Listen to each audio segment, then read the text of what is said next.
Today we're talking about uneven lies.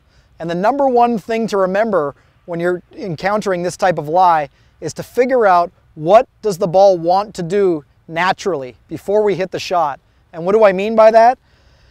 Right now I've got a lie where the ball is above my feet. So if I'm not sure what the terrain is going to do to the flight of the ball, I want to remember to imagine dropping a ball on this slope.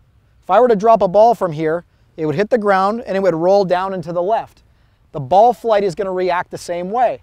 So I need to aim well to the right because the flight of this ball is going to hook off of a lie where the ball is closer to me. It's going to be the opposite when the ball is below my feet. We'll get into that in a moment. So the first thing to do, now that we've figured out where the ball wants to go, I'm going to make sure I align myself out and to the right.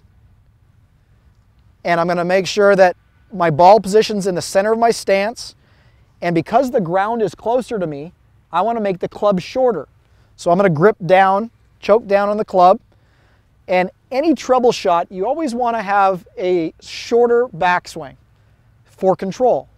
You don't want to take a big long swing that might cause you to come over the top and stick the club into the ground because it's so close to you. So I'm going to take a little shorter backswing.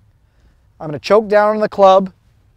And I'm going to make sure that I deliver a smooth motion.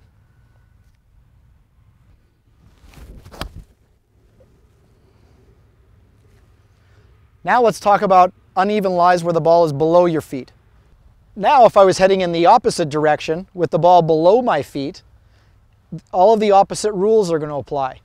If I was to drop the imaginary ball and it landed on the ground, it would roll down to the right. More of a slice flight. So that's what this ball is going to want to do when it leaves the club face. So I'm going to play for that. I'm going to aim slightly left of my target. And because the ball is now below my feet, instead of choking down on the grip, I want to make sure I maybe even take one extra club and hold the club very high on the grip and make sure I have ample flex in my knees so that I don't top this shot. So same thing would apply. I'd set down, longer extension of the club by gripping higher, ball position's the same, and make a swing from there. Ball below your feet, ball's going to want to cut or slice to the right. Ball above your feet, the ball is going to want to draw or hook. So make sure you're aware of what the ball wants to do, and it will help you with your setup when you're approaching these shots. Play well.